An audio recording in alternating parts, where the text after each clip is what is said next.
Hello, hello. Welcome to episode 21 of GG Weekly Podcast. Today we have a bunch of good streaming topics, some good news out there. If you're an Xbox fan, PS5 guys, sorry, no news yet. But I'm Chris, the real Darth guy. With me, of course, Justin, Mr. Baggy Noodle Arms. How are you, sir? Hello. Doing good.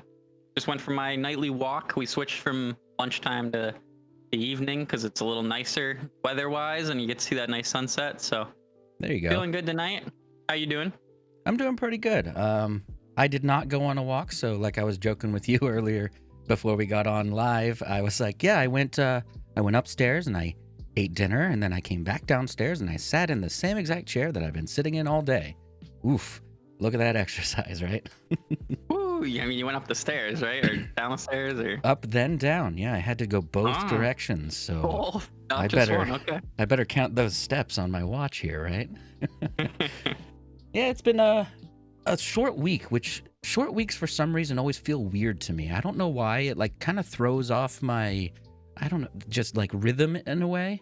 I guess I'm more of a creature of habit than I really think I am. So like not having Monday, like I woke up Tuesday and I was like, okay, cool, it's Monday, let's go. And then by the end of the workday, I'm like, oh crap, I'm streaming tonight. Oh no. Like, and I was kind of, Oh no. I was thrown off a little bit because I was like mentally prepared for like, because I normally do like a movie night or something like that on a Monday because I'm, not streaming or anything like that. So didn't get the movie night. We hung out with the family on Monday, which that's pretty cool.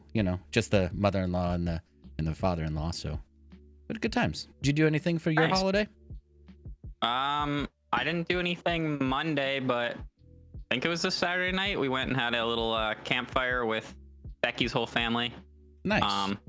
Mom, dad, sister, brother, and their husband and wife. So nice little, and sister-in-law too. Yeah.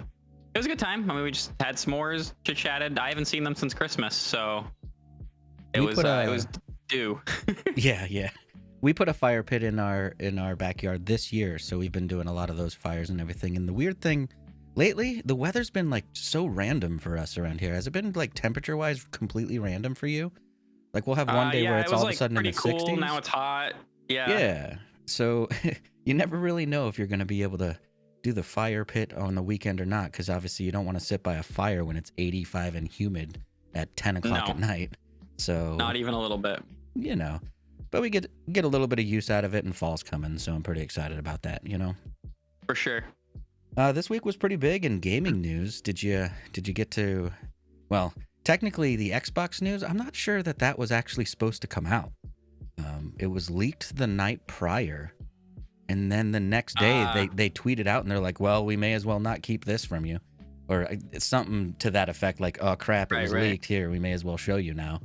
So it was like almost like a calamity. I don't know what word I'm looking for, but like they were clamoring. There we go, to fix the release train, because it almost felt like they didn't have everything prepared. So instead of it all coming out in like one blob, it came out sporadically. So we heard about the Xbox Series X or S first. Then later in the week, we heard about the Xbox Series X afterwards. So we got pricing, we got pre-order dates, we got launch dates, we got performance and everything, which we knew the Xbox Series X performance already, right? But we got the Series S. Until this week, did we even know an S was coming? I personally didn't. There were, all the mainstream influencers and things like that, the big news shops were all saying that there's probably going to be an S, because it makes most sense, especially with the way that Microsoft is kind of really shooting for that digital future. It makes sense to have one without a drive. It makes sense to have one that's cheaper to get people to buy into Xbox Game Pass, to jump into that whole digital future that they're trying to push, So for sure. They did. They did. Xbox Series S. First thing I thought, which luckily someone already created the meme for me, first thing I thought, I was like, am I driving up to McDonald's and ordering food at this thing? Because so it's well, not really big, but it's a white box, just a rectangle, and it stands, tall, not wide. And then there's just this big black circle that looks like a speaker grill at the top of it. And I'm like, that. I thought of like a boat speaker. Okay. Like a speaker on a boat or something. Yeah. Yeah, like an outdoor, just on the deck or whatever. Yeah, that makes sense. I honestly can't say that I feel like they should have made that black grill portion just white, and then it would just blend into the rest of the plastic. But they wanted the black maybe it's and just white. boring looking. I don't know. I don't know. They wanted the black and white motif, so the buttons are black. You know, the little Xbox logo's black on there. The USB ports kind of have a black, you know, inside to them or whatever. So it's white and black, of course. It's $299.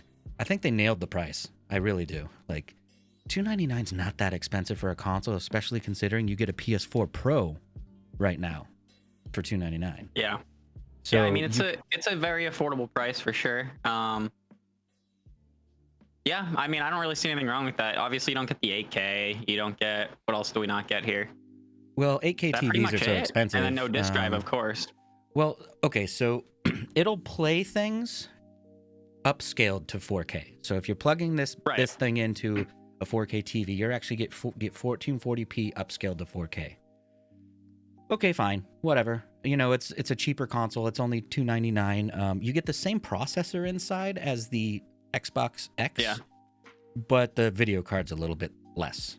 So obviously it can't do the full 4K. It's 1440p up to 120 frames per second, which means 60, as we all know. I think the target for this generation... Maybe in the loading menu you get, you know, 120. Yeah, right. In those pre-rendered cutscenes where it doesn't have to do any rendering, just plays a video. So yeah, you can do 4K streaming, like on Netflix and all that stuff, and then you can do upscaled 4K for your gaming and things, which for a lot of people that's fine. I mean, how many people you think are sitting with their 1080p monitor still that they have their Xbox One X plugged into now, and they're just going to do the swap out. They're going to throw that thing on there. One thing I like about 1440p are gaming monitors. Like, you have a PC monitor. I was just going to say, I have a PC that could handle 4K probably pretty easily, especially if I'm not streaming. Yeah. And I just use 1440. I mean, I understand I'm using a smaller monitor, so it's not the same as having a giant, massive TV. Sure. But still, I mean, 1440 is great. We played on 1080 for how long? Well, okay. 12 years, 15 years? 1440 with more frames, I'll take that all day over 4K with less frames. All day. Oh, yeah. Especially 30 frames. If I ever have to play 30 frames again, and it's not an old game, yikes. Yeah, exactly. I wonder what'll happen to the gaming community if a game comes out and goes, oh yeah, we targeted 30 frames per second on next gen. It better be Solitaire or Tetris or something, because everyone's gonna just boycott the game completely. One thing that Xbox is doing that's pretty cool is they're doing this. I think it's called the All Access program. I didn't write it down here, but for $24.99 for 24 months, you can get the Xbox Series S with Game Pass Ultimate as well. So that's $600 over 2 years, right? Did I do that math right? It ends up being a little bit cheaper when you buy the console and then you also put the Game Pass price per month on there. Because if you remember, they're not doing Game Pass Ultimate yearly memberships anymore. They're not allowing you to do that. So you can't just get it at a discounted rate for the whole year. It's only monthly now, and that's it. So when you add in that price, it does work out to being a little bit cheaper. But yeah, $24.99 plus, of course, tax and blah, blah, blah, whatever else on top of that. And then you can have yourself an Xbox instead of... I mean, at $299, it feels like if you're going to drop into a new console, you probably should have the disposable income, but I guess that's a jerk thing to say. But $24.99 is not bad. It's really not. I don't know. To me, just because doing the math, $300, that's $150 a year for the Game Pass. And I understand that could be cheaper than if you did the Game Pass alone. That's not cheap. That's definitely where they're trying to make up for the money of the console a little bit, you know? Yeah. Oh, yeah. They did do one cool thing this week. They announced that EA Play is going to be part of Game Pass as well. So EA Play was called Origin Access, and the version that you're getting is the $5 a month one, but you don't have to pay anything extra. So if you already have Xbox Game Pass Ultimate or PC, doesn't matter which one, you get EA Access or EA Play, since they named it differently, for free with it, which is pretty cool. You know, Battlefield games and sports games and stuff like that. Of course, Battlefield's more my style than sports, but they're all in there. Right. Yeah. So when you think about this console that is realistically, it's supposed to be digital only because there's no disc drive, so it's not like you can go buy a game. That's not too bad, really. It's a pretty cool hey, Xbox is the better place to play kind of a push. Of course, we don't know what Sony PlayStation is going to do in regards to like their PS Plus lineups or anything like that. But if time has any, or past experience has any indication, they're probably not going to do anything because Right. remember when they were sitting real pretty back in the PS2 days, and they released PS3 and it was way expensive, and then like their game service wasn't as good. Every single time Sony sits at the top of the pile, they get this like, I don't know, this pompous attitude where they feel like they can just do the same thing and not really enhance things. They definitely do, and it definitely bit them in the butt, like you said, on the PlayStation 3. I mean, yeah, they lost. If we wanted to do the whole console war thing, I don't care about console wars like at all. But No. if we did, PlayStation won that round, and then the Xbox won that one round, the 360 won, and then PS4 won the next battle, basically. which is the one that's wrapping up now. So Right. Microsoft is making big moves with the Game Pass, because the Game Pass is awesome too. Because if you have the Ultimate version, you can play your Xbox games on like phones and other laptops. and things. Right. So Tablets, that's whatever, pretty yeah. amazing. Yeah, like the streaming version of the game, because what was the old thing that was game streaming? What was that called? And they just added it into Game Pass Ultimate. So it was xCloud? Was that it? I don't recall. I think it was Project xCloud, where you can actually play your games in a browser on like a Chromebook or on an Android phone, or whatever. Right. That now comes included in Game Pass plus EA Play. Like they're just stacking on all kinds of things to like loop you in and really take hold of your monthly Sounds money. like the price is going to get raised, but even still, I mean, this is the thing though, right? So if you're a casual gamer, like very casual, like you play an hour a day or like just on the weekends. Yeah. I still think buying games is going to be your move unless you play a different game every weekend, because I mean, $60 and you could play a game for a whole year. If you're super casual, maybe that's the only game you play for the whole year. So actually, this is going to cost you $150. I've experienced this. So it's kind of a mixed bag for me. So any game that is like a one-off from a publisher, I'll normally just buy the game. But for instance, Ubisoft, I love a ton of their game. Excuse me. Division 1, Division 2, Ghost Recon, Rainbow Six. Like there's a lot of their games that I like. So instead of buying each of those individually, I'll just buy the month of Uplay Plus. And it's worked out.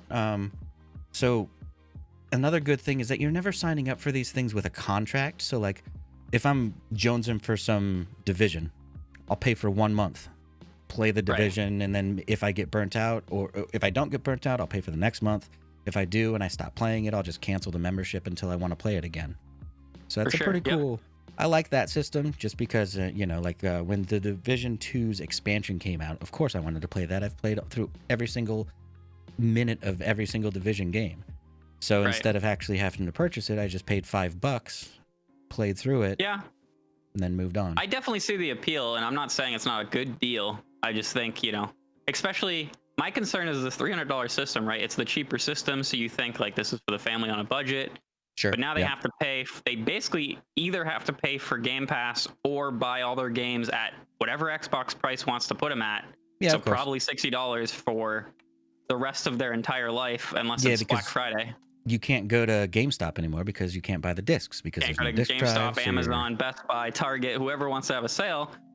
I wonder if this is going to hurt some of the retailers too, because it's got to. I think this generation's really going to put a thorn in GameStop and even like Walmart and all the the big box that don't only do video games. I think the video game sections are gonna either be non-existent eventually or be very, very small. We had this same kind of thing happen when all the music went digital. Remember when it used to be aisles and aisles? Half of Best Buy used to be CDs. Remember that? They still have quite a few CDs, but I know what you're talking about. I mean, we used to have Strawberries. I don't know if you guys had Strawberries, but all those like CD stores, you'd go in and you could, that's all the store was. And the closest thing we have now is like Newberry Comics and why can't I think of the other one? FYE. I mean, let's think of Virgin Records. You used to be able to go to a Virgin Records retail outlet and it was just music. And then Now they're all gone. Literally every single one of them are gone. Right. So That's what I say. Yeah, Newberry Comics. Although it's a lot of music, it's records, CDs, tapes, skateboards, clothes. Like they had to come up with figures. It's like pop culture. Included in there. I mean, they'll there's have still toys and whatever. When we're talking about the music, there is still a legitimate collector's world for like vinyl and stuff like that. Definitely, because it's pretty cool to have the vinyl records of different albums and stuff. I used to do that all the time too. But Do you think games will follow that same? That like I personally still buy discs. I mean, now that I mostly play PC, of course you can. I mean, there's not even a disc to buy. But yeah, actually, I think what's going to happen with consoles is the same thing that happened with PC, because everyone fought it for a while with PC, and then eventually PC just went, no, this is how we're doing it. Sorry, and everyone went, oh, that sucks, but fell in line, and now we have, instead of a bunch of CDs on a bookshelf, we have 32 launchers on our PC. You know who will stick to like actual physical games? If I was to guess, it's gonna be Nintendo. Oh, Nintendo all the way. I agree with you 100% there. They do really well with their digital, but still, I think they're gonna keep it. I mean, it's already like a SD card basically. Yeah, it's just like a different shaped SD card, exactly. Yeah. I think this generation is going to be the generation that completely changes the physical game sales. I really do. They've been trying to do it a little bit already because, the big publisher, Sony and Microsoft, they want to cut out GameStop. That resale of all their games, they want to cut that out completely, Mm-hmm. We'll see. I think they have a little bit of wiggle room in what they can do for family plans. Like me, we have 4 people that play video games in this house. So right now, Sony, you kind of get shot in the foot because you're like, well, I can only have 2 consoles. That's it. And there's not like an upgraded PS Plus thing where it's like, okay, now you have a whole family, and now the whole family has access to the entire library. Even if it was only till they were 18 or something, that would be fine. But I don't know. I think both of them have a little PlayStation, room. That would only matter if you owned more than 2 consoles, right? Yeah. So like I have 3 PlayStations in the house. So I set one of them as primary, and that can play every single game that I have. And then I can sign into any console and play any of my games whenever I want, but the third console gets left out. And not only can you not play the games that are purchased on the primary account, that system can't play online unless you buy PS Plus for another user on that system. They need to put that family plan together, where it's just like, okay, I have 4 people in my family. Everyone on this has access. Maybe it's $150 a month. Or not, jeez, no. Whoa. Whoa, a year. Maybe it's $150 a year.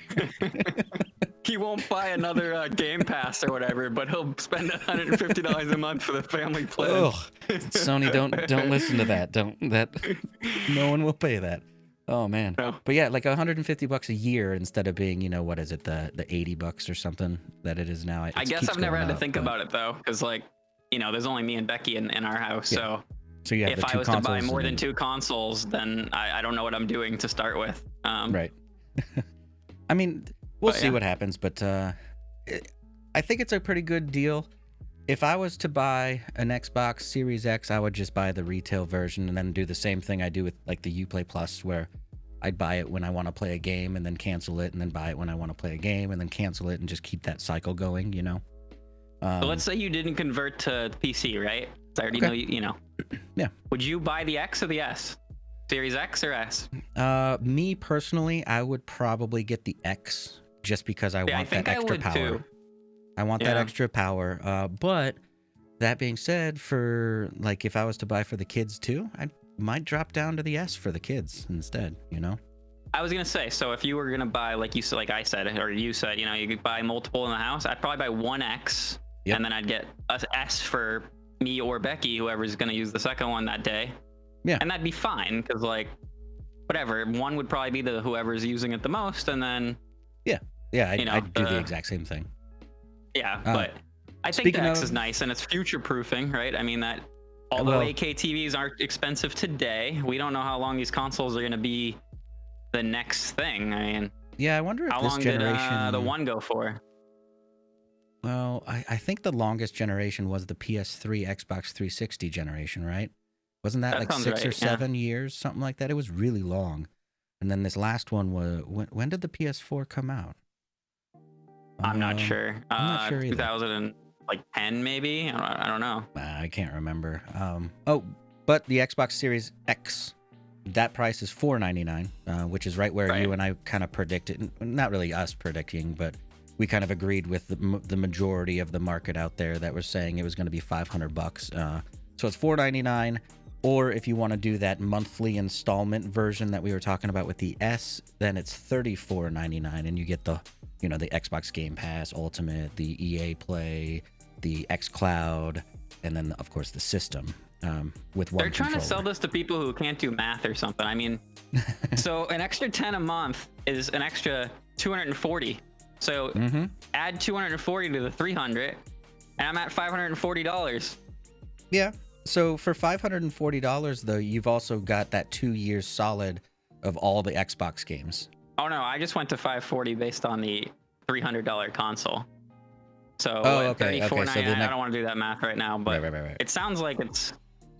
I mean, I don't know what the ultimate price is. Yeah, I don't know the ultimate price. I thought it was pretty cheap though. Isn't it like $10 right now? Xbox Game Pass Ultimate, I think right now they are selling it for $10, but its normal price is $15. They're gonna crank it in November if I'm doing any of this math correctly at all. They probably will, and then everyone's gonna be like, "Oh, it's way worth it now." Of course, yeah, that makes more sense, But we'll see. We'll see. Both of them are going up for pre-order on September 22nd. So if you want to get your hands on it, log in then. Hey. Are you picking one up? Because I will not be. Oh no, I'm not picking up any of the next gen consoles. My nearest purchase for gaming is on the 17th of this month. I'm going to be buying a 3080. Yeah. That I'm super excited about that day. I know what the experience is going to be because I've been part of these kind of things before where you want to get the Founders Edition because I want the Founders. I don't want one of the AIB cards. Yeah. And I know I'm going to hit refresh and the whole site's going to be like, bleh, dead. So I don't know how the Founders work.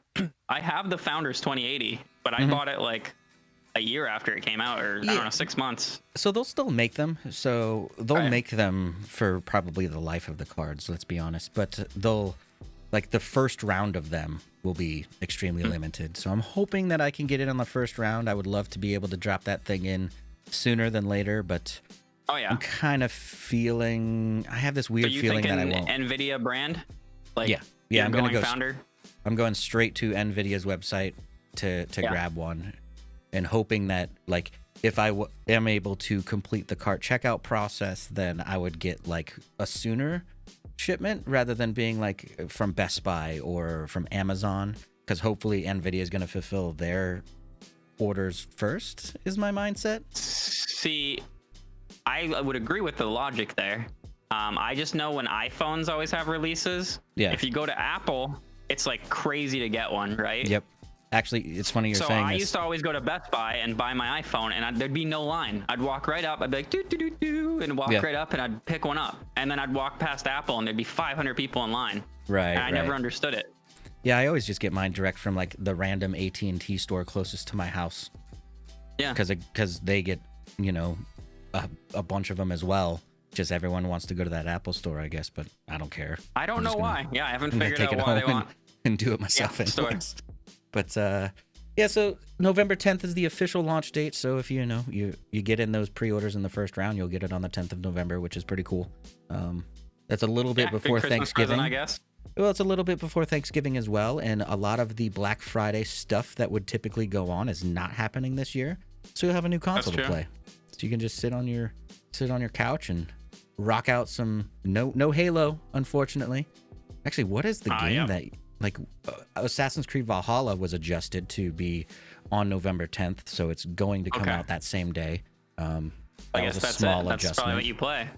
Or I think because Cold War is going to be compatible with the new systems, so you'll be able to play Call of Duty. We'll talk about that in a little bit. I think you can play Destiny, if I remember correctly. Oh, isn't it going free? Like all the expansions are free with the next gen consoles too? For Xbox. Oh, is it for only Xbox? It's part of Game Pass. Oh, okay. That is also one thing that we didn't discuss about Game Pass is when you do subscribe to those services, you get every single DLC. So you don't have to pay A lot for, of times, yeah. on top of that 60, you don't have to pay for the extra expansions and stuff like that. So that kind of helps on a long lasting game, you know, maybe be a little cheaper instead of being $150 for everything. It's monthly. I love Game Pass for PC. I mean, Yeah. I've had it since it came out, and I love the thing. I don't know if they jack the price, I may end up, like you said, coming in and out. Like, I haven't played it in 2 months. I'm gonna pass, and I'll pick it back up when there's one game that I kind of want to try, but I don't want to spend the $60. Yeah. Well, also the Game Pass for PC, since we're not buying Xboxes, it's cheaper. I think it's $5 cheaper.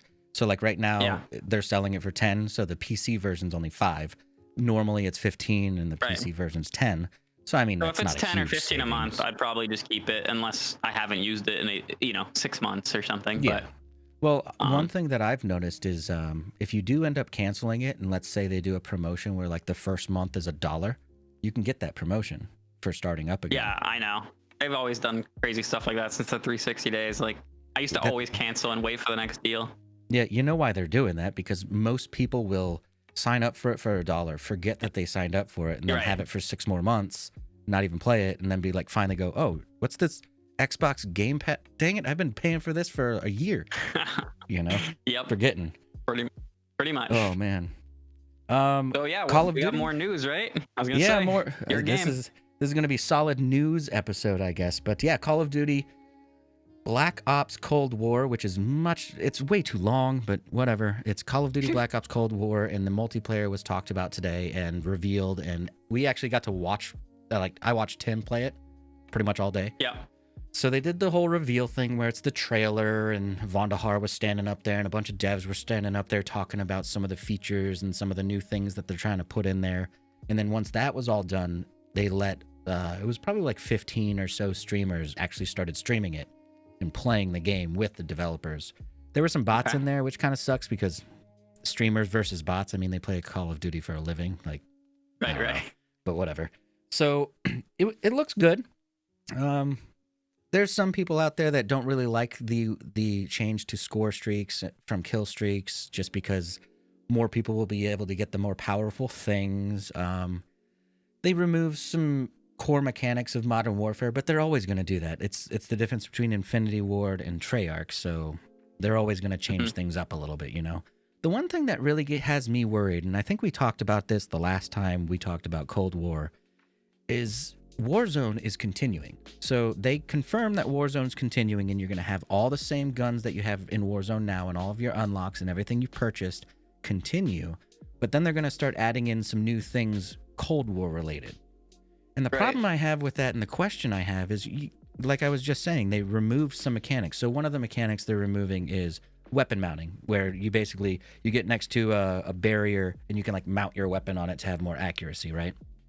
In Cold War, they don't have that, but in Warzone, they do. So I'm like, are they getting rid of it in Warzone so it feels like the same game across If I was to both? guess, they probably would. I mean, it's kind of similar to like, we'll use Fortnite because that's one of the biggest battle royales as well. They get rid of all sorts of things. They get rid of like launch pads or whatever, mobility items or something, cars, boats. It's kind of similar. They'll get rid of just some random item that was kind of how you played the game.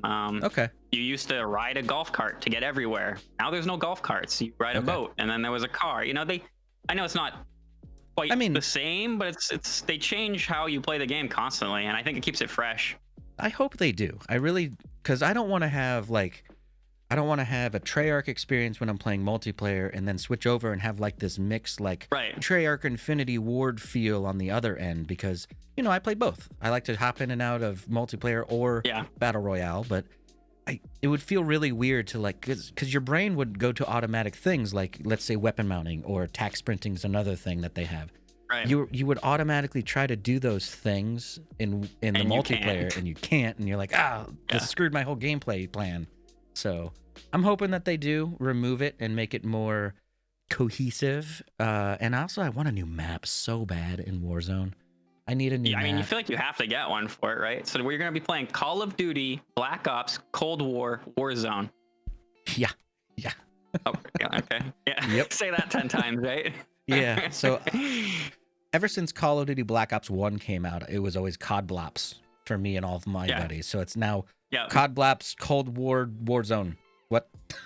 Like there's Still just bad. it's just tacking on more and more names onto the back of it and just keep going and going and going. But I'm pretty excited about it. The ray tracing and the upgrades to the engine and just the extra stuff that they're putting in there seems like it's going to be cool. I pretty much always like Call of Duty. The only ones I didn't were the ones where you had like rocket packs and you could like fly all around the level like you were a super soldier. I didn't like those ones. What were as the much. Advanced Wars, right? Advanced Warfare Warfighter was the first one. Black Ops 3 kind of followed the same idea. Okay. They had exosuits on the outside of them, and they could wall run and do all these things. They're sticking with the boots on the ground feel, so, you know, you're anchored to the ground just like a soldier should be. And, you know, there's vehicles and stuff, but that feels natural in this kind of a game. You can jump, but not, Right, you know. right. Like They a say normal person that- jump. One thing I'm super excited about is they did say that when you jump, you're gonna slow down, like your aim's going to bounce more, because the jump meta in Call of Duty is pretty legit and annoying as shit. But that's just It's kind of like the crouch meta, you know, when you crouch up and down to shoot and people can't hit your head. Yep. I hate that stuff. Yeah, that drives me nuts too. So we'll see. Like Tim was playing today, and he goes, you know, I've been trying to drop shot people, and I've noticed I wasn't able to ADS while laying down. And right when he said that, I went, seriously? I love it. I'm so excited. Like, I'm fine with them shooting from the hip or whatever as they're going down. But when you're perfectly accurate and you just like plop on the ground instantaneously, that's annoying, you know? But it's going to be a good game. I'm excited. If you pre-order it, October, I want to say it's the 11th, that weekend, it's a PS4 only beta. The following weekend is a PS4 only open beta. Then the following weekend is PC and Xbox and everyone after that. So it's kind of driving me absolutely insane that they went with the PlayStation exclusive. But they did that with the Xbox back in the day too. It's just, they get extra money. I didn't say this, but just pre-order on PlayStation and then cancel and pre-order on PC after. No, play the beta. well, I don't want to play on PlayStation. I meant just for that one weekend. Oh, God, I don't know. I'd have to. I would do it probably if that was my game. I would 100%. Do it. Yeah, I'll just wait for the PC beta most likely. But you know, they've done that for years. They get a little bit of extra money for development or whatever, or publishing or whatever they want, you know. And it's as much as I want Call of Duty to be a true all-around game. Whenever they have those exclusive agreements, they develop primarily on those. You know how that goes. But it'll be good. It'll be a good show or a good game. I'll like it. So I'm excited. And I will play just as much as I do now. So you know, Right. once every 6 months. Well, at the very least, I would say that you probably don't need to buy Cold War unless you end up liking the Warzone variant of it, because you don't play enough to Right. warrant that $60 purchase, you know? Yeah, I really shouldn't have purchased whatever the Black Ops, whatever we're playing right now. Oh, no, Modern Warfare, yeah. Yeah, but... Yeah, see, I don't even know when I bought it. Great. Well, you keep saying that I got to teach you and kind of usher you in a little bit so that you can start playing a little bit more. We'll get that done. Warzone. The Warzone looks interesting to me. I just it's a little weird getting into, but Right. yeah. Right. Anyway, there was something else I was gonna say about that, but I'm not sure what it was now. Yeah, All good. Something interesting was released by Twitch. We can switch into a little bit of streamer stuff. So a little bit of a news thing. I popped on right before the show when I typically do like some last minute research on news, and this new thing, Versus by Twitch, was talked about or blogged about. So Okay. have you ever used like a bracket site like Challenge or Smash.gg, anything like that? I've signed up and looked at them, but I don't think I've ever actually competed in them. Okay, so essentially it's Twitch's version of that, but it's obviously inside Twitch. All the streamers can sign up. One thing that they didn't specify is, let's say you're a viewer and you're looking at the bracket. I'm assuming since everyone's a streamer, you could just click on the bracket and just start watching streams. And then here's an interesting thought that popped into my head. What if when they're doing these versus streams, let's say I have a partner, it's you and me in Call of Duty. The most unlikely game for us to compete in a competition in. But anyway, what if they give us squad streams and you click on the 2 people and it pops up a squad stream with those 2 people on it so you can watch both of them play? That would be pretty cool. Kind of He's just trying to get the squad streams. Whatever he's gonna do to get the squad streaming. I want him so bad. I think it's a cool little concept just because if you do a tournament from Challenge, it's like obviously you go to this website, you see the bracket, and then you can put links in there so that you can click on them so that you can watch them. But this is all going to be built right into Twitch and ready to roll. And yeah, it kind of makes sense that they went with this. I think it's a good addition. So their whole pitch was they want to get more serious about esports. You know, they added the esports category. They're trying to get more esports events on Twitch, and they're just trying to take it a little more seriously.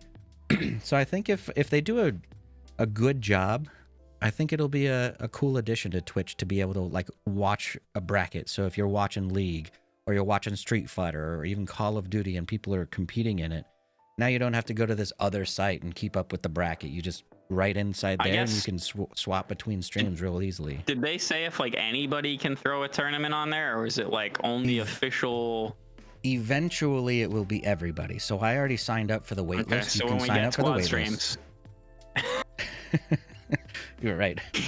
It'll release right about the time of squad streams. Yeah, I signed up for the wait list, and I'm hoping to be able to get in for like know, we've been talking about the GG Weekly podcast, like community game nights or something. We could run like little tournaments and stuff, or the C2 tournaments that we've been trying to get off the ground and stuff like that. That would be a cool little addition, a nice little change to the landscape of I guess the competitiveness on there. I think it would be cool. They didn't release a ton of information other than that, so there's a couple screenshots. If you just search Versus by Twitch, not the VS version, but the actual word Versus spelled out, it'll pop you into a blog post from earlier today, and there's a couple screenshots in there for you guys to check it out if you want to research that a little bit more, but it'll be neat. And then it's also while in the we're chat on Twitch, while we're on Twitch, I know last week we mentioned, the little workaround to use SUBtember for getting that discount for people you're already subbed to, right? You could cancel and then immediately rebuy and get that discount. Twitch came out like 2 days after our last episode and said, we fixed the bug. That is not a bug. We have fixed the bug, and now if you're already subbed to somebody, sorry, you have to keep paying full price. So if you cancel it, it's just the normal price. I found a workaround again, though. I haven't put this anywhere yet because I didn't want Twitch to break it. This is a GG Weekly podcast exclusive. This is an exclusive as of right now. I haven't seen it anywhere, but I haven't looked too hard. All right, so if you cancel a sub, as long as it's going to renew in September, so like let's say I'm subbed to Darth and it's going to renew tomorrow. I cancel today, wait till tomorrow when it fully cancels, and then I go to your page and it's discounted. Okay. Well, keep that on the DL, everyone. I've been doing it to everybody I sub to. I canceled everyone, and I've been going through like, the next time I notice they're live, if I'm not subbed, I'm like, I usually sub to this person, or I want to sub to this person. Nice. I'm doing like the 3 or 6 months because it's like a better deal. So it's just you buy more, you save more, as all sales work, right? That's cool. I'm always trying to find the work. Just save that. It's like you save $9 if you do a six month. So that's a pretty. I mean, it's almost 2 months for free.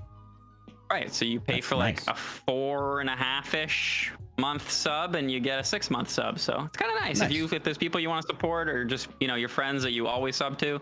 Now, how did you stumble upon that? Did you try to do that on purpose?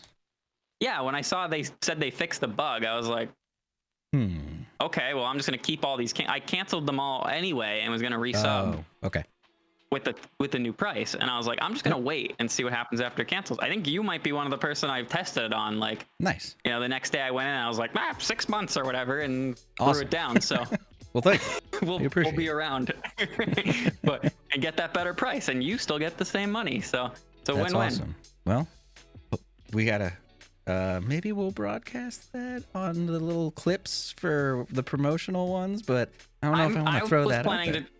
I was gonna tweet it out. Okay. I'm iffy on it just because I want to save the money, but Right. I want everyone to save the money. I just don't want Twitch to fix the bug. To fix the bug, quote yeah, unquote. air quotes right. everywhere. Yeah. Ugh, gosh. Well, so Anyway, enough about SUBtember. right. Speaking of Twitch, we've had a couple of topics queued up for like, I don't know, I think before Luke was even on the stream, and we've just keep pushing them and pushing them and pushing them. One of the interesting ones is I see this often in Reddit, specifically, and it's follower only or subscriber only chat. There's a lot of people out there that are like, okay, well, in order to combat trolls or combat viewbot, or well, it's not even viewbots, but you know, just those stupid you're gonna be famous on Twitch if you go to this website thing, you know, stupid messages like that. They're like, should I put it on follower only chat so that I don't have to deal with these people that come in and just ruin things for the flow of it? Or, you know, some people even go subscriber only, and a lot of the time when they say subscriber only, they're like, well, it'll entice people to subscribe. Yeah, I've never been to your channel before, but I can't talk until I sub. So I'll probably sub so I can talk to you, even though there's 20,000 other people live right now. Right. I think follower only and subscriber only chat they're just a straight deterrent for someone staying around. Because 100%.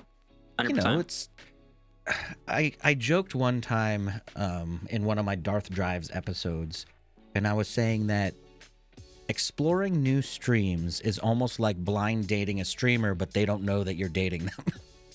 Like, so you're there. That's a scary analogy because, you know, some people do think they're dating the streamer, but we won't get into that one. So there's someone who pops into your chat or pops into your stream and starts watching you. They stay silent. Most of them will probably stay silent for a certain amount of time, at least until they know if they're going to stay or, you know, whatever it may be. If you put it in follower only and they haven't really made the decision to follow or if they're ever going to be back, the likelihood of them interacting with you to get a more personal feeling with you is basically none, I would say. I mean, obviously I don't follow until but I say hello and then see how they react typically, right? Like, do they say hello to me? Do they care? Do they ask me about my, or whatever, you know? Like whatever I'm looking for in the stream, I make sure it happens and then I follow. Most of the time when I'm interviewing or blind dating streamers, as I just made that scary analogy, I guess, I talk to them to see if they talk back, because I'm not really watching small streamers necessarily for pure entertainment. Like, I watch Tim. I never talk in Tim's chat because I know it's never going to be like, I'm just not going to interact with him. So I just watch him for like pure entertainment while I'm working. Wait, or while I'm Tim doing doesn't read different. every message I write? No. I don't leave it. He doesn't. He barely reads any of them now. It's donos. Yeah, top donos. It's definitely gotten to the point where unless you're donating like $25 or more, basically, I feel like he's not looking. And at I don't anything. blame him. I mean, he'd just be reading chat for days for one stream. I mean, he puts it on dono only chat and links, and then he still, for the first 2 hours of his stream, is just getting constant donos of people wanting him to interact with them. It's, I mean, if it works, don't break it. Good for him. Yes, but yeah, good for him. Crazy, right? But yeah, when I'm doing that, when I'm surfing around looking for a new channel to watch, I want to interact. I want to be like, hey, how's it going? And then they talk back to me, and then I'm like, oh, I like this interaction. I enjoy this conversation. Then I hit the follow button. Yeah, I mean, I see there are reasons to use those. Like, okay, like we just mentioned, Tim, right? Or you know, any of those big dudes, Lupo. People are being like annoying in chat. Okay, like, sub only, and guess what? There's still 1,000 people talking to him. Easy. Yep. I've seen that happen, right? Where they put it in sub only or even emote only with sub only because people are going crazy and just not really saying anything of any value, I guess I would say. Yeah. Oh yeah, I've seen Lupo do emote only 100 times. He's like, F you chat, you're pissing me off, emote only or whatever. And you're like, okay, whatever. And what's funny is the chat seems to love it. And I feel like the chat almost moves faster, but it's just emotes. Yeah, well, I guess the difference is like they're not typing anymore. They're just like clicking rapidly on all the emotes and hitting send. But for smaller channels, I would say never, ever, ever put it on follower only. I could see follower only or subscriber only if you actually get bombarded by trolls. Okay. right? Yeah. Like you're streaming right now, like we are right now, and all of a sudden we get bombarded. 20 trolls are in here, 100 trolls, whatever, and they're driving us nuts. Okay, we flip it to follower only. At least now they have to follow. They all follow and they keep bombarding us. Okay, sub only. We'll fix it. We'll change it later. I could see something like that. But if you leave it like that, I mean, I've been in channels that do a raid on somebody else. Oh, and then you want to do like the raid hype. You want to be like, yeah. This person sent me over. GG Weekly sent me, and you can't type because it's in, especially sub only. If it's in sub only and we do a raid, I just leave. I mean, I can't talk. What am I gonna do? Yeah. I mean, if it's follower only, I'll stay for 10 minutes, for 5 minutes, and be like, okay, whatever. I'll follow and say hello, whatever this person sent me or something, maybe. Right. But follow, say hello, and then unfollow. If I mean, I could unfollow later. I don't normally, but you could, yeah. Right. But yeah, I agree. Follower only, sub only, deterrent for sure. Only use them for like I said, certain situations, or if you're already killing it on Twitch, and then you don't need our advice anyway. So yeah, that's true. Yeah, if you're in sub only and you still have thousands of people talking and subbing, then ignore everything we just said and do whatever you want. But you don't need my advice. Just keep doing whatever you do. Yeah, I would never put it in any of those modes. Well, speaking of though, raids and hosts, like, so raids and hosts, for the longest time, I've kind of felt wishy-washy on raids and hosts. I know it's a good thing overall, but one thing that I've noticed is, so when you raid someone that's a smaller streamer and maybe they're barely prepared for the 5 viewers that they have, let alone if you drop a 30 bomb on them or something, right? I almost feel like it's a deterrent because they're gonna see their numbers spike, chat go crazy for a little bit, and then all of a sudden everyone disappears, and they're like, "Oh, we're back again." So they get they get the little hype. They're like, "Oh, I got a bunch of followers," and then none of those followers ever come back. I mean, maybe not none, but I know what you're saying, right? Yeah. I'm going on the extreme maybe it side. is none. Let's just say it's none. Okay. Yeah, I mean, I guess followers are something. We all know followers are the most useless number on Twitch. You can have 2,000 followers, and if no one watches you, good for you. Yeah. But if you have you're at a solid part of your streaming career, and you're maybe close to those partner numbers, or even just hit partner, right? You're at the 50, 75, and you have a good amount of followers. I feel like that's still a number you can kind of use to your advantage. You go to a sponsor and you're like, listen, I have 50 average viewers, 10,000 followers that could see it, blah, blah, blah. Like, then followers probably mean a little something. They're not the same as viewers. And if you have one average viewer, and I don't care if you have 1 million followers at that point, you subscribe, you might find someone to give you some money, but they're hopefully smart enough at this point that they're not really considering it, unless you have a Twitter following, Instagram, whatever, something else. But well, then they're not sponsoring your Twitch stream. They're sponsoring your Instagram or sponsoring your Twitter or whatever. For sure. They might sponsor you, and then you do whatever you want with that, I guess. But sure, I can see that.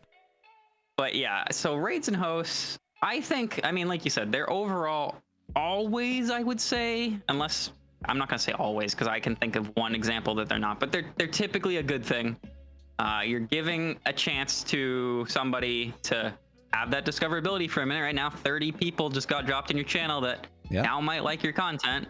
It was free discoverability, or whatever, you network, or maybe they found you randomly. Just make sure you don't raid random podcast channels after you finish a podcast. Yeah, we're probably not doing that tonight.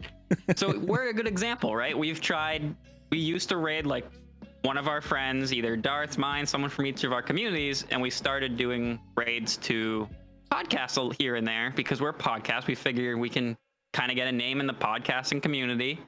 It's like light networking. Yeah. If you want to even call it that. And we've done 2 or 3 podcast raids, and they've all gone terribly. I think we've done 3. I can remember so 2 that very specifically where we raided one, they didn't pay any attention to chat, they didn't say anything, and it was 2 guys talking about, what were they? They were talking about tennis or something like that. Golf, I want to say. Was it golf? Okay, yeah. It was some completely unrelated to anything that we do on this podcast. And we were like, oh, well, that sucks. And then there was the other one, which I can't remember the name of. I don't think I'd even quote it here if I did. but we pop in there, do the little raid hype, and they go, "Hey, thanks for the raid. We're not ready yet, but Yeah. hold on." And I was like, "Why are you live if you're not I ready?" would say real quick, I'm not trashing any of the podcasts we've rated or anything. It's just it hasn't worked out for what the purpose of a raid is. It feels like. Right. I don't know what they're. I'll be honest and say I didn't stick around and listen to the whole podcast or anything. And they weren't my type of podcast, and I didn't know that. We're picking at random. We only have 2 minutes while we're live. Imagine if the podcast category had a subcategory where it's like, okay, we're a podcast and then we're gaming news, or we're a podcast and we're sports talk. We're a podcast and we're Well, if they were smart, cooking. we'd get at least tags for those, right? And we don't have that as far as I know. No, tags are very limited in their usage now. And Yeah. I barely ever find, like, I'll type something and go, "Oh, it's not a tag, okay." And then, like, you type 2 or 3 things and then you just give up because you're like, I'm not gonna I don't even add search tags for 2 anymore. hours. I used to, but I think now it's either the default or I don't have tags. I'm not sure. Yeah, so it'll always default to something. Whether We it have be nothing on ours as far as I can tell right now. No, we have English and IRL. I don't know where the IRL came from. I didn't even. I don't see either of those on my end, which is very odd, and I'm watching it as a viewer. So Oh, that is who knows? Maybe if I refresh, but yeah, the tag system's not the best, and I think that's the problem, like you said. So if you rated a Call of Duty person or I rated a Destiny person, we'd already out the gate understand that we have something a little more in common. We're a podcast. Yeah, we both do a podcast, but podcasting itself isn't a huge something to relate to. It's more of the topic. If they were talking about gaming at all or streaming at all, then we'd have something there. And we'd truly be networking and giving them some people that may want to listen to the same type of stuff, and then vice versa, that they might shout us out or whatever. And same thing. It's a second of promo. Well, you don't expect anything from it, but it gets your name out. Yeah, and I noticed that people who are frequent podcast listeners or viewers, depending on the medium that they choose, they normally try to listen to multiples. So it's like me. I listen to a lot of podcasts, and they're almost every single one is gaming related, just because that's what I like to hear about. Plus, it helps us give us ideas and stuff like that too.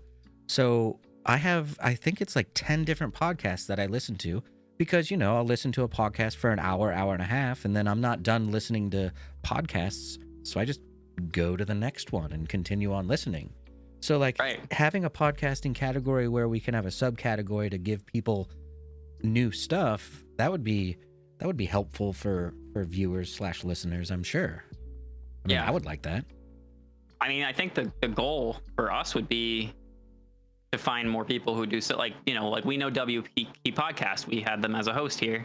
We know they talk about this kind of the same stuff. They obviously have their own spin, a little different. Yeah. Well, that's the thing about podcasting. They're not live when we're done, so we can't just raid them. They're not live, but we be raiding an empty channel. Yep. I mean, I lost my train of thought. I was gonna totally gone. Anyway, so back to the subject at hand: raids and hosts. I'm still kind of wishy-washy on it. So one of our frequent listeners / friends, he kind of convinced me to start doing them again, but I still forget all the time. I still forget quite a bit, unfortunately, because I have like this routine that I do. Make me an editor. No. I should. And I started doing them again briefly for a time, and then I forgot the last time I was streaming, but I feel like I'm going to continue. Sometimes I don't know who to send it to, because I don't typically follow a ton of people, but I want to start getting into the Call of Duty community a little bit more, because I think I finally just accepted the fact that when I'm gaming, it's pretty much always going to be Call of Duty all the time. 9 times out of 10 at least, right? So. Yeah. I mean, there might be the couple of randos in there, but yeah, I'm going to be a Call of Duty gameplay streamer. So I want to widen out my base. And I used to have people that played Call of Duty in my follow list, but now they've switched to other games. And I'm like, well, I don't want to send a Call of Duty community over to Sims, obviously, whatever game, I want to stay kind of relevant, like you do. When you send your community, you send yours to Destiny. Well, I don't always. So I was gonna speak on that. Okay. I am a basically Destiny streamer, right? I mean, if you go to my channel on a random day, I'm probably playing Destiny. I actually do play other games. Probably, once every other week or so, I'm playing a random game. I played Fortnite, I think, last week on stream. Nice. You were doing Fall Guys a and couple times too. I've done Fall Guys a few times. Yep. So I mean, there are random games in there, but still, once again, 9 times out of 10, it's Destiny. Everybody expects that. So when I'm done streaming for the day, I usually kind of go back to just chatting for like 5 minutes, do a little spiel about socials and whatever, and I'll be like, hey. So I'll look at my following list and I'll be like, okay, we have somebody playing Destiny, we have someone playing Call of Duty, we have somebody playing art and craft.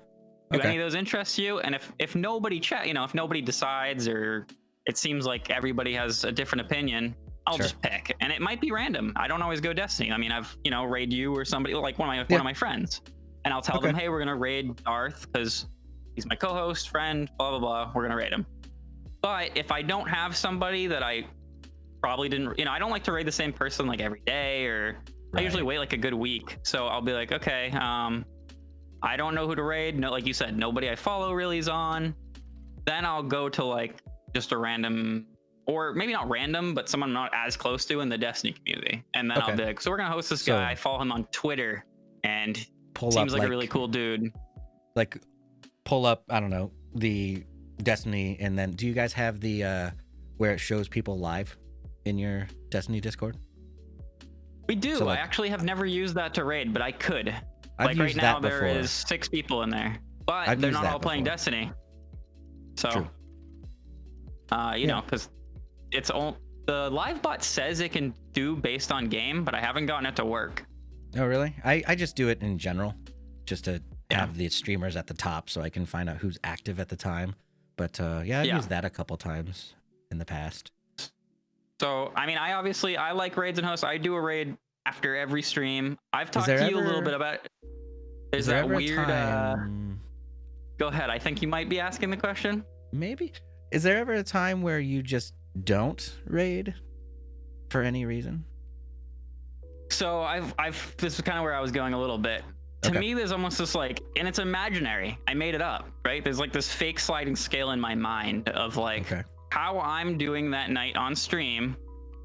Who am I going to raid a little bit, right? And not fully. Sometimes I just pick out of it. I know it's somebody's birthday or whatever. I just made friends with them and I want to share whatever I have, even if it's some like very little.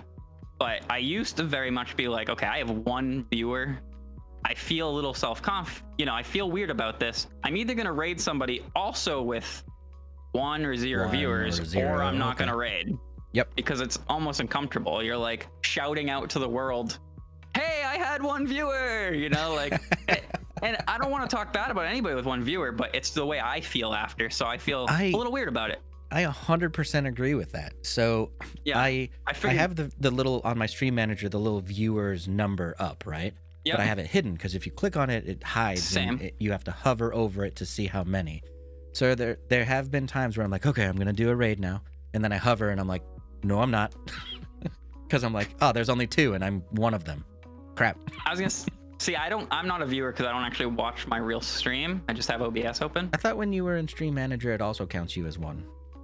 I don't use Stream Manager. Previewing. Oh, okay. I'm just an OBS. Maybe it still does because of the OBS is technically what, Streamlabs chat or something. Yeah, it's like Streamlabs Live. Stream Elements Live or whatever. Yeah. But yeah, it's OBS.live, their little thing that's a plugin, right?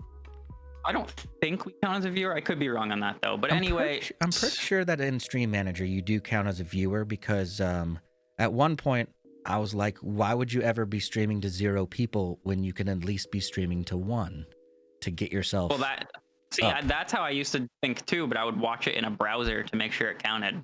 Oh, okay. I got you. I'm pretty sure Stream Manager does. Now I Twitch is one of those weird, they don't tell you any of that secret stuff, really. You have to like Google it and hope somebody knows or you figure it out. But yeah. So anyway, back to the subject. Yeah. If I'm at like, if I'm doing okay, even like 5 to like 10, whatever, I'll raid basically anyone in my category, like a lower, less than 20 viewers. Even if they have 20, I mean, what's an extra 5? It doesn't hurt them. I mean, that's 25% more viewers.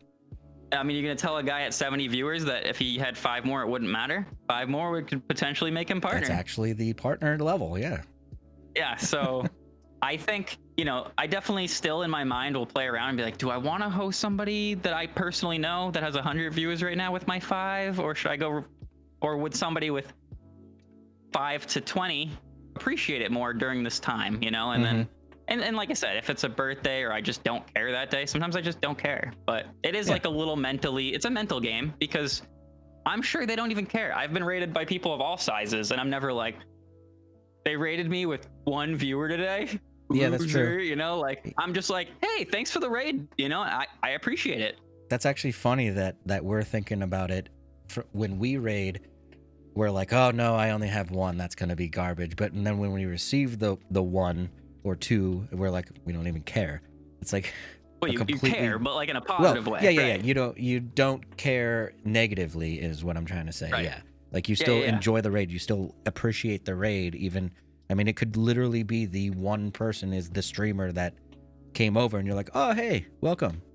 How'd your stream go? That's one new person to chat with, and it gives you something to talk about for a minute. It's somebody cared about you and your stream to type in the /raid. And so I don't want to discourage anyone from raiding, no matter who they have in their chat, even if it's just you, because as a streamer, I know I appreciate it. And I'm sure everybody, for the most part, there's probably that one person who wants a bunch of clicks on Twitter that's going to disagree with me and say they hate when people raid them. But for the most part, everyone I know loves the raids, even if it's 1, 2, up to anything. I know, like, and I've recently, I didn't bring this up the week and I debated it, but I want to know how analytics on Twitch work, and I'll tell you why I'm even saying this. Darth knows this, but 2 weeks now? Little over 2 weeks now, I was rated with, 932 people. First time that's ever happened to me. I've never been rated by more than probably 50 before that. I have a Twitch partner, friend, acquaintance, so she's rated me once or twice, and she has like up to 100 viewers, or sometimes more. I don't want to decide her Twitch viewer number. This was just just an unordinarily high number. And I don't know any of them. Well, as far as I know, right? I don't know, at least that time. It's my friend, and I've been in her chat before, so I know some of her viewers. It's a little more lax. This was 932 people or whatever that I didn't know, and Destiny person, so I'm already like wanting to be part of that community, and this is my chance. The community that I want. I've got to nail this. Stay here, never leave again. And although it starts at 9:30, it drops fast. That's normal for anyone who hasn't been rated by that and does stream. Don't get discouraged. It's going to drop fast. I will be shocked if you keep all 932 people engaged in your channel. It's almost impossible. They probably just watched whoever they were watching for 8 hours or whatever, and they want to go eat dinner or whatever the streamer's doing, right? They want to go shower, sleep, eat, something. They want to get away from the computer. It's time to stop watching, basically. Yeah. So, it quickly dropped 300 or something, I think, is like the initial, and like I said, I didn't let it bother me. It was just, this is crazy. This is way above anything I'm used to. We'll just go with the 900. So you still have 600 viewers that are like, okay, here's your chance, man. You better make it good. It dropped down to 300 people, probably pretty quick, and then 100, above 100 for most of the night, and it was awesome. It was really cool. I've had, but once again, I'm telling everybody so they know if this happens to them and they haven't had it happen. This is normal. I've seen it happen to other people. I'm not alone in this. I've had maybe 4 people. It could be a little more, but return, and not every stream. Yeah. But I have 2 or 3 people that show up to, probably every stream they actually can. Yeah, sure. And they're pretty sure that's where they came from. So that's really cool. Once again, it took 900 people to gain 3 people in my chat, but 3. Yeah. Look at that that rate of return on a raid. The raid of return, we'll call it. The rate of return, yeah. So I'm still super thankful. 3 extra people that I just grew without really any work in theory. I kept them entertained that one day to make them come back. And like I said, I think maybe like 4 to 6 have popped in since then. Sure. So that's cool. That's really cool. And I ask about the analytics because the first week after this happened, I used to get an average. I looked into this. I did all the numbers because I was curious. I'm pretty transparent with everybody. I had an average of about 1 follower a stream. Okay. I mean, I did like 4-hour streams. It's not great, right? It's one person every 4 hours. It's gonna take a long time to get a lot of followers. It'll be a little bit of time. The week after, I think I was averaging like 3 or 4 followers per stream. Okay. And I'm not talking. I'm not including the day of, because that's, that was like 60 followers or something. After that, all of a sudden, and then I'd go, hey, where did you come from? And they'd go, oh, well, you're in my recommended. Oh, interesting. Section. And, I didn't partner with Twitch or anything. They have no reason to recommend me, basically. But I'm assuming because 900 Destiny people who watch Destiny all the time were in my channel. We're in your channel. Now I'm potentially a recommended Destiny person, at least for however long Twitch decides, right? Right. Who knows? Like I said, these are all magic numbers. This could have been a day. This could be fake. I could be making this all up. This is just my experience, sharing it with all of you. That's interesting. But it seems like because of that experience, I was more likely to be recommended than I was before that day. That's interesting. I don't know how long that's lasted. It seems to have tapered off a little. Not a huge amount, but I wish there was like at least some sort of answer for like things that you could do. Yeah, and I know a ton of people are going to be trying to do these same exact things, but like ways to get your stuff out there more, because like Twitch doesn't have the organic search results like YouTube does. No. So in YouTube, if I search for Call of Duty Tournament and someone has Call of Duty Tournament in their live title, they might pop up for me. Can you not do that on Twitch? I've never really tried. Like right now, if you search Xbox prices, would we show up? If you remember, I want to say it was a couple weeks ago, you posted a tweet that was from someone who works at Twitch. And they were like, make sure you update your bio and put relevant information in there, because eventually the search will actually look through these things. I just tested it. I typed Xbox prices. That's the first 2 words in our title today. I got 5 channels, 3 of which are just like, their avatar, click a follow. And then 2 live channels, neither of which are. Then if you go to the past videos, the next bump down, we're the 3rd one there. Wait, for past videos?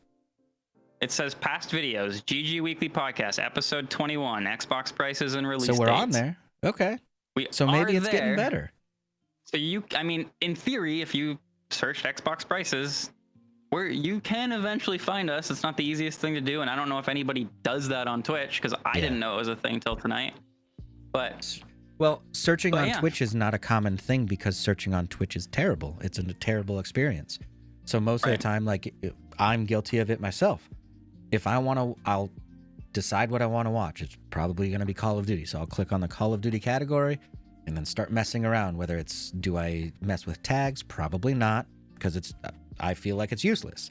I'll normally invert the sort, because I already know the top streamers. Like I already know who they are. Like there's going to be no surprise at the top. And then if I flip it, I'm like, okay, well, let's scroll past all the zeros, because I've stopped into too many streams where it's 0. And the instant I drop in there, they're like, ooh, someone's here. And they say hi. And I'm like, I wasn't ready for that. I'm out. Don't call out your lurkers. And I don't want to tell people not to support 0 viewers, because I've been there. We've all been 0 viewer streams at some point, or maybe even are occasionally time to time. That's fine. But I agree, because I also feel like if they have a couple viewers, not only are they gonna like not super glue to me, right? But they've established some of that comfortableness on stream, that being able to game and talk. The 0 viewer guys, they don't notice me for half an hour sometimes. Sometimes you'll actually type something. They sound like they're screaming in like a train like station, right? Like it's the worst sound I've ever heard. So like at least if they have a few people, it's almost like the upvote on Reddit. Yeah. They've already got a little bit of upvotes for me, and I'm like, okay, there's probably some content here that I like that analogy. I like that analogy. Which feels bad, because like I said, we've all been the zero guy, and I wanted someone to pop in, but Well, I don't know if it feels bad because a couple episodes ago we were talking about like you have to pay your dues a little bit. It gives you time to iron out who you want to be on stream, iron out your audio problems, iron out your video problems. Like once you get to that one or two, then you're like, okay, now I actually have people here. Now I can start the real work. Like in the beginning, my best advice is get one person that'll actually watch your streams anyway to begin with. Not so that you have one viewer, but I don't watch all my VODs. Yeah, I'm a bad streamer. Sorry, guys, but it's really nice. I have Baggy typically in my stream. She's here now with us too to know, so if I was accidentally muted or you were accidentally muted or we were frozen, she'd probably type it in chat and we'd know. And that's super helpful because if you have nobody and now you're muted, as we said earlier, if a random person stops in and you're muted, they don't know who you are. They're not probably going to say anything. They're just going to leave. Yep. And unfortunately, now you streamed for 4 hours with a muted mic and wonder why nobody ever talked to you or followed you. You have to like pray that someone nice drops in and goes, hey, by the way, I just wanted to let you know you're muted. And you're like, so if you can get one friend or family member or somebody you pay $1, I don't know. Like, they don't even have to stick around the whole stream. Like they could just stop by periodically and be like, oh, check it out real quick. Help them out.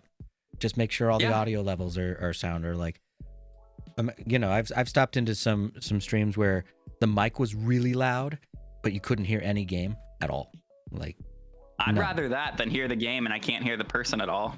Personally, but I mean, I kind of want a good mix of the two. For sure. Because I definitely, I'm watching the game. I don't want to just imagine all the sound effects, although, that could be funny. Pew, pew, pew, pew, pew. I'm making all the sounds myself. But it's just someone to kind of give you a hey, heads up, Well, I'll circle back around. I think raids and hosts are great. I think they could help your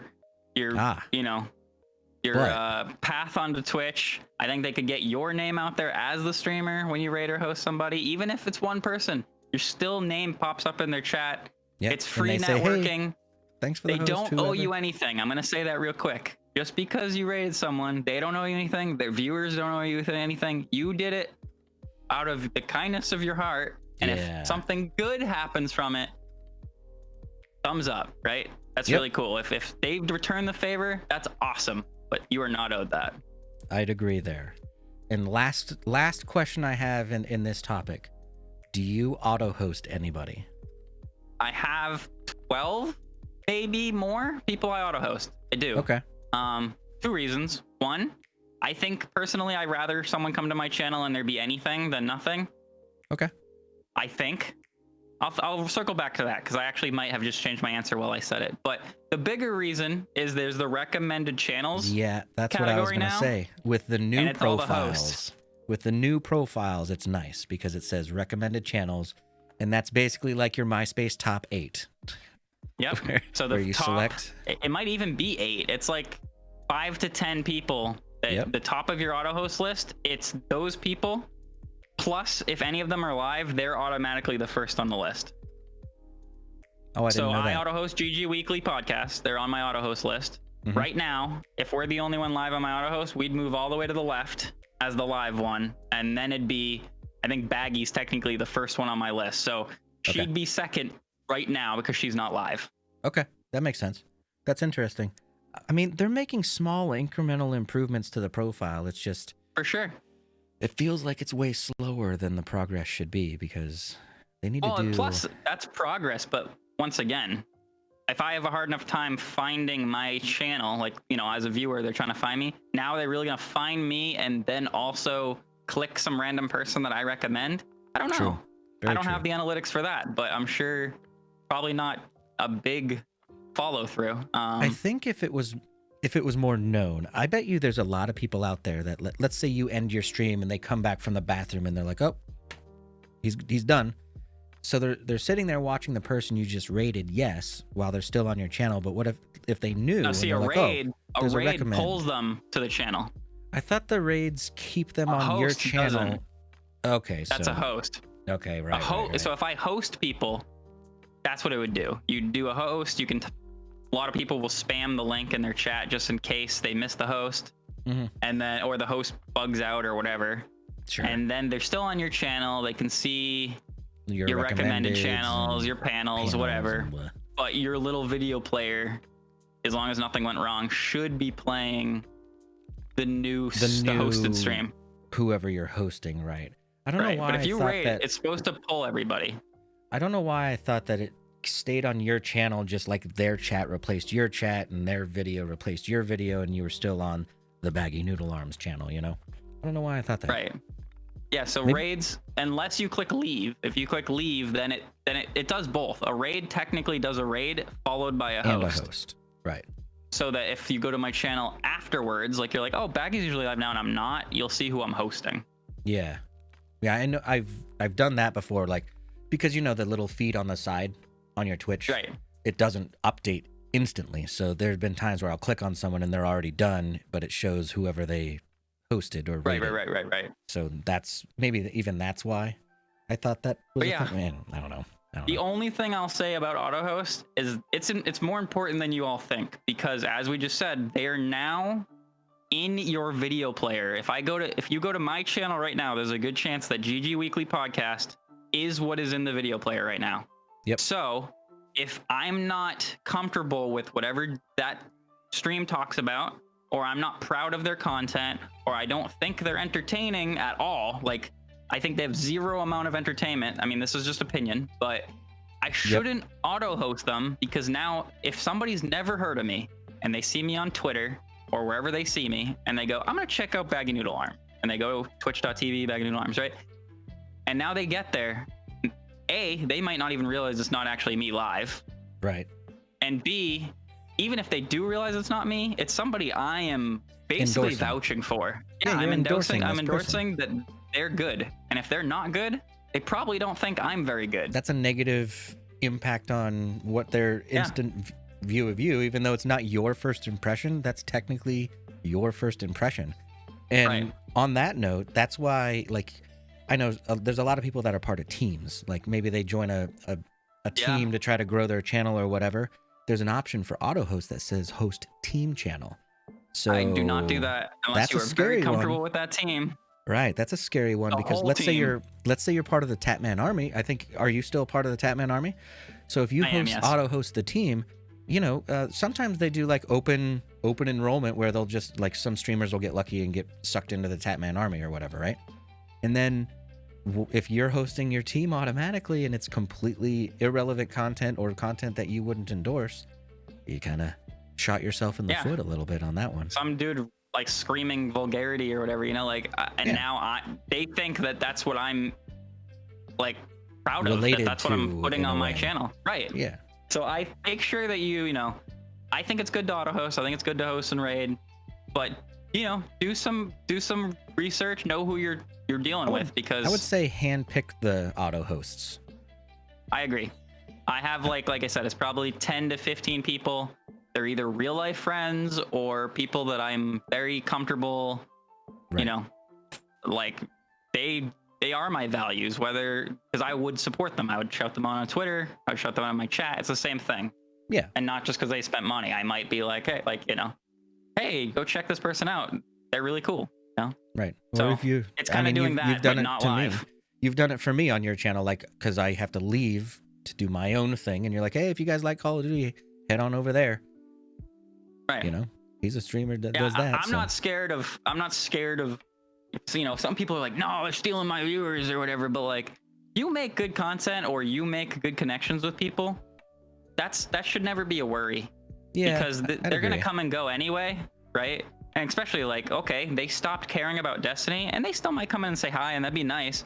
But if they really just don't want to see Destiny content, and maybe Call of Duty is their favorite game, I'd rather them follow someone I recommended than them have to go not to the know who to follow feeds and them go find another random person. Like, I'd rather them be like, oh, now I see them in Darth's chat, and that's cool because I helped Darth out, I helped out the viewer, whoever it is, and who knows, now when they're done with Call of Duty, then they go, oh, Destiny's good again. They're still in that, like, my little pool of community, you know? They'll come back, or, you know, maybe, let's say someone likes your just chatting portion, but they like a different game. So once they'll stick around for the start of your stream, say hi, chit chat with you for a while. You jump into Destiny, and they're like, "Oh, okay, I'm out of here. I'm gonna go watch this other streamer because they're playing the game I want to watch." You know, that's perfectly fine too. I watch most people for people, but I'm sure there are some viewers that, you know, I've had some of my viewers say like, "I'll watch most games you play, but if you play Fortnite, I probably won't be here." And it's like, okay, I still might play it. Completely valid. Yeah. If you don't want to watch it, don't show up. Right. I'll let you know. I'll put my category to the correct one. I won't dupe you with Destiny and have Fortnite. Right. Put it as Destiny and play Fortnite. Maybe I'll do that one day just to try to troll my viewers. But yeah, that's all basically have to say about raids and hosts. I think, like I said, it changed my life for at least a day. You know, in a positive way. And as I said, it seemed to have given me a little bump in the Twitch world of like, because you got on the recommended. So that's really cool. That's interesting. I wonder if there's any clout to that.